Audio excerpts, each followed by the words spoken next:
అలనాటి రావణులకి 10 తలలుంటే ఈనాటి రావణులకి 20 తలలు. ఆనాడు దుర్మార్గుడు ఊరికి ఒకడే, ఈరోజు ఊరూర 100,000. వాళ్ళ భరతం పట్టాలంటే ఒకటే బాణం సరిపోదోయి. వీళ్ళ అంతం చూడాలంటే న్యాయం ధర్మం సరికాదోయి. కొంచెం మాయా కొంచెం మర్మం తెలియకపోతే మొదటికి మోసం. నెప్పే తగిలితే మరు దెబ్బే పీకడం గోకులు కృష్ణుని గీతాసారం.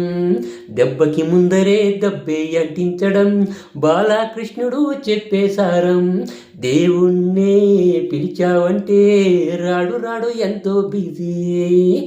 లీడర్ని నమ్మావంటే వాడు రాడు ఇంకా బిజీ. మీలో ఉన్న మనిషే వీడు అన్నా అంటే వచ్చేస్తాడు. వస్తే యాగడు వెనుకడిగే వెయ్యడు, అడిగింది ఒక పోనే పోడు. ప్రాణం పోయినా పర్వాలేదంటాడు, అందరి కోసమో బ్రతికుంటాడు.